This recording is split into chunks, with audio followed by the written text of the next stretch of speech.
नमस्कार। भक्ति स्पिरिचुअल में आप सबका स्वागत है। आज हम बात करते हैं महाभारत के बारे में। यह वेद व्यास की कृति है। उन्होंने उत्तराखंड में बद्रिका आश्रम में बैठ के महाभारत की रचना की थी और परंपरा के अनुसार इस ग्रंथ के लिपिक भगवान श्री गणेश थे। इसके आदि पर्व में कहा गया है कि नौमिसारण्य मतलब सीतापुर उत्तर प्रदेश में व्यास के सूत 88,000 ऋषियों को महाभारत की कथा सुनाई थी। व्यास ने 88,000 ऋषियों को महाभारत की कथा सुनाई थी। महाभारत के टीकाकार नीलकंठ थे। महाभारत एक कला काव्य है, परंतु यह संहिता के रूप में विकसित हुआ और इसे वृद्ध काव्य भी कहा जाता है। महाभारत में वाल्मीकि रामायण की भी चर्चा है और वाल्मीकि जी की भी चर्चा है।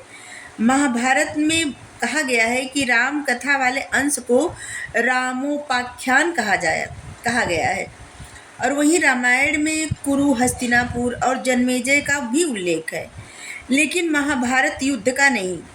कहने का यही मतलब है कि दोनों काव्य में से ये पता चल जाता है कि रामायण की रचना पहले हुई थी, महाभारत की बाद में।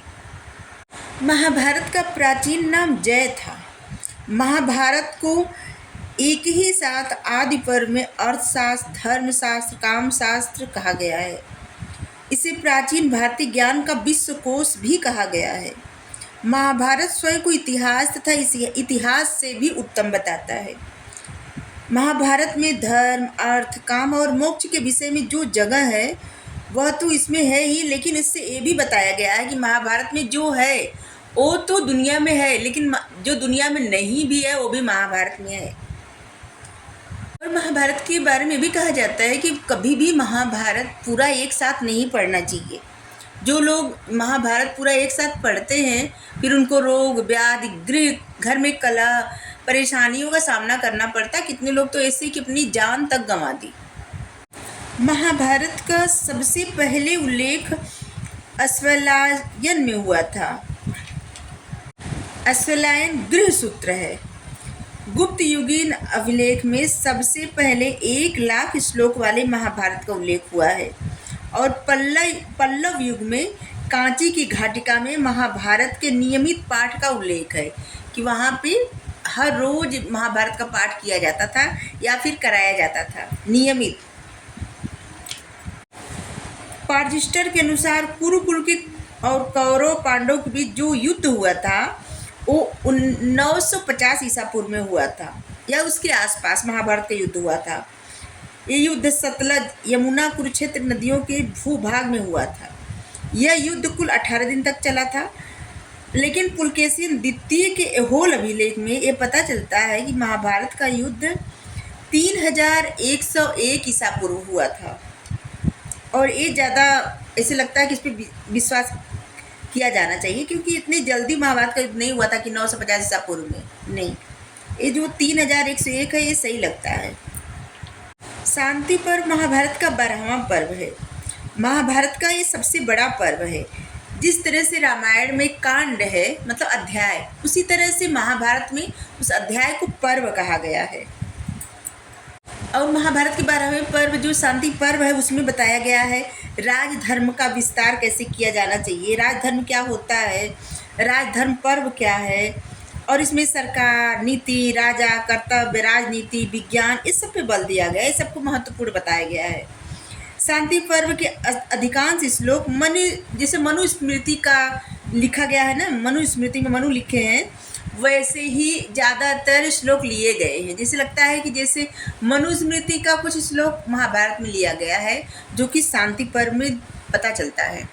ये वही है जो काम, अर्थ, धन, काम, अर्थ, राजनीति, राजा, ये सब के बारे में।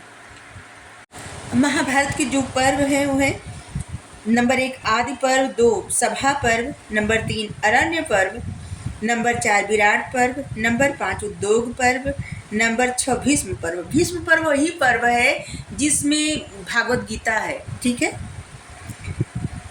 और नंबर 7 द्रोणाचार्य पर्व, नंबर 8 कर्ण पर्व, नंबर 9 शल्य पर्व, नंबर 10 सात्विक पर्व, नंबर 11 स्त्री पर्व, नंबर 12 शांति पर्व, नंबर 13 अनुशासन पर्व, नंबर 14 अश्वमेधिक पर्व, नंबर 15 आश्रम वार्षिक पर्व, नंबर 16 मौसूल पर्व, नंबर 17 महाप्रस्थानिक पर्व, नंबर 18 स्वर्गारोहण पर्व, और इसके बाद है परिशिष्ट, और इसका खिल भाग है हरिवंश पर्व, मतलब उसका एक भाग लिखा गया अलग से और वो है हरिवंश पर्व। महाभारत में 36 अमात्यों की मंत्रिपरिषद तथा भीष्म पर्व में 250 जनपदों की सूची दी गई है। महाभारत के अनुसार जिस प्रकार पशु मेघों पर, ब्राह्मण वेदों पर, स्त्रियां अपने पति पर आश्रित होती हैं, उसी प्रकार राजा अपने मंत्रियों पर निर्भर रहता है।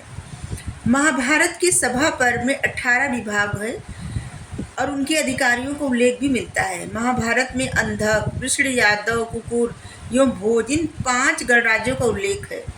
ये सब गणराज्य है, अंधक, वृषण, यादव, कुकुर, भोज, जिसमें सबसे प्रमुख है कृष्ण।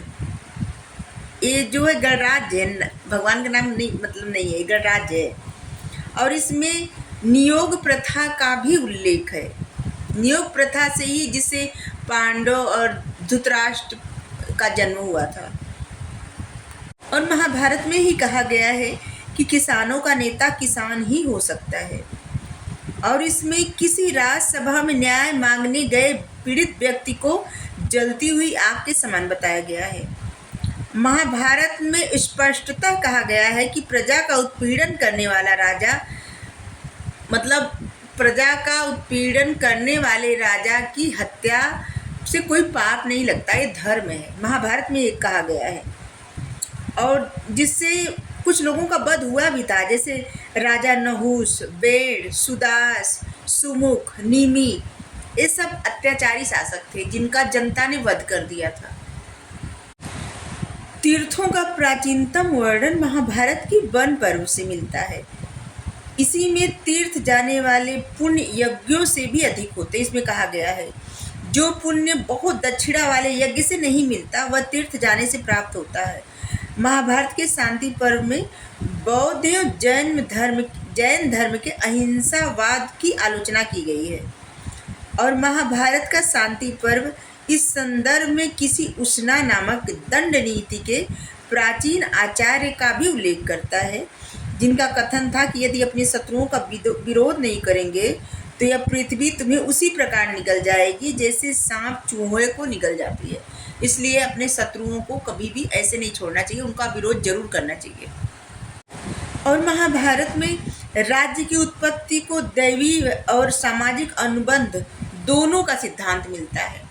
जैसे इतिहास में है ना सामाजिक अनुबंध, और साइंस प्रूफ करता है कि जो है साइंस तो दैवी नहीं, ये तो इतिहास ही प्रूफ करता है। साइंस तो एटम परमाणु से पृथ्वी बनी, ऐसा प्रूफ करता है। महाभारत से भी पता चलता है, मतलब यह लिखा गया है कि ब्रह्मा ने मत्स्य न्याय की समाप्ति तथा धर्म की स्थापना हेतु बिरजा नामक मानस पुत्र की स्थापना की थी।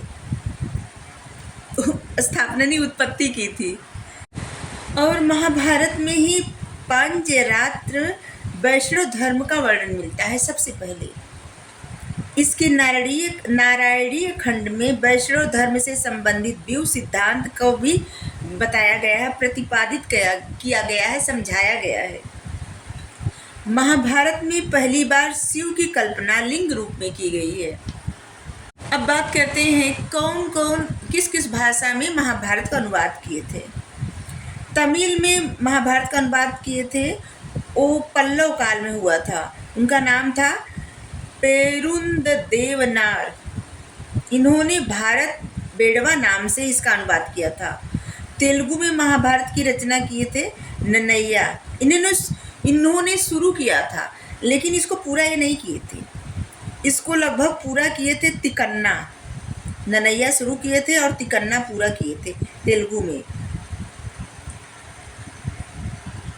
और पूरा करने के बाद पूरी तरह से, मतलब उसको उस तरह से महाभारत को नहीं बनाए थे, और उसको पूर्णता प्रदान किए थे एरर प्रगट, ये जो तेलुगु का महाभारत है। इन तीनों कवियों ने मिलकर इसको पूरा किया था, और जिससे इसका नाम कवित्रियम भी कहा जाता है। जो तेलुगु में महाभारत है उसे कहा जाता है कवित्रियम, क्योंकि 3 लोगों ने मिलकर इसे पूरा किया था। नन्नय्या को अनुवाद करने के कारण द्राक्षा पाक मतलब अंगूर से शराब बनाना, इसकी उपाधि मिली थी।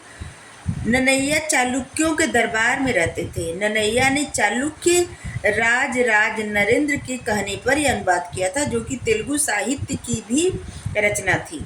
नन्नय्या महाभारत का अनुवाद करते समय पागल हो गए थे। नन्नय्या ने तेलुगु काव्य की नींव डाली, इसलिए उन्हें वागानुशासन या फिर वागानुशनुंडू कहा जाता है, मतलब बोली के निर्माता, जिसकी उपाधि दी गई है इनको। और तिकन्ना की उपाधि है कवि ब्रह्मा, यह उभय कवि मित्र।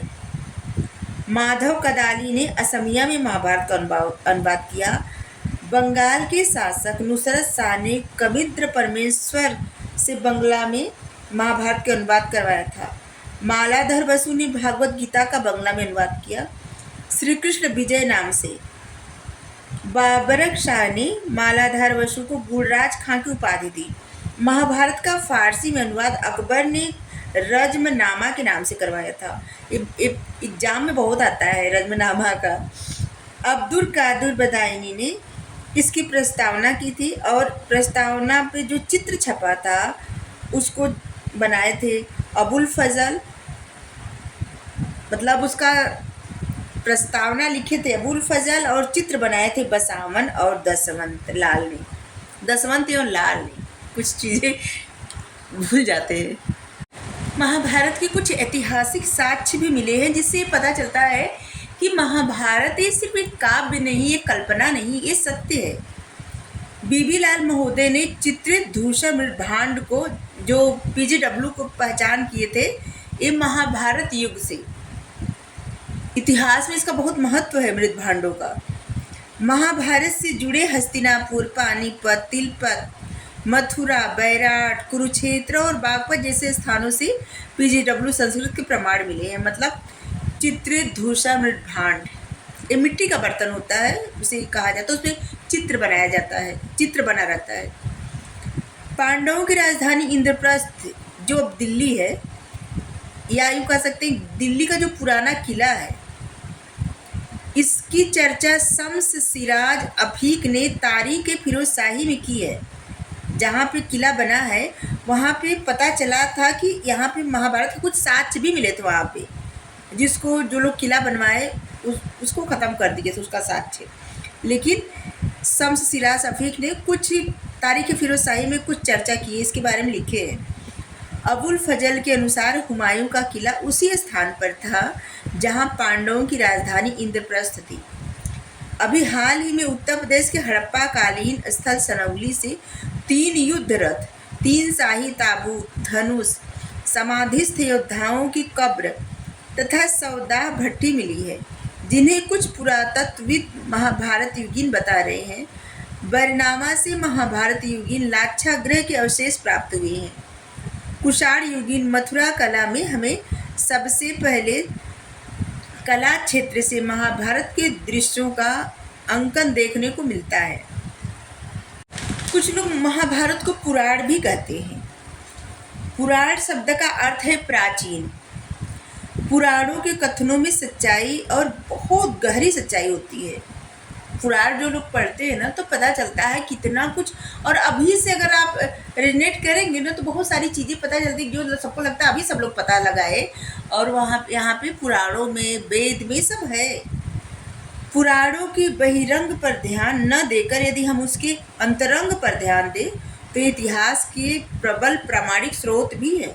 बहुत सारे इतिहास, बहुत सारे राजा का, उनका राज्य, बहुत सारे स्रोत मिलते हैं इतिहास से। इतिहास का पुराण, अगर आप पुराण पढ़ते हैं या पढ़ती है तो आप देखेंगे कि इतिहास के बहुत सारी चीज़ें आपको पता चलती हैं वहाँ से। ये जितने पुराण हैं ना उनके रचयिता है लोमहर्ष या फिर उनके पुत्र थे उग्रश्रवा, यही माना जाता है। कहीं कहीं वेद व्यास को भी पुराणों का कर्ता कहा जाता है। वैसे जैसे इंद्र एक पदवी है और मनु एक पदवी है, उसी तरह से व्यास मतलब ज्ञानी। जो लोगों को कथा सुनाते हैं, जो लोगों को बताते, ज्ञान देते हैं या फिर ज्ञान को एकत्र करते हैं। ठीक है।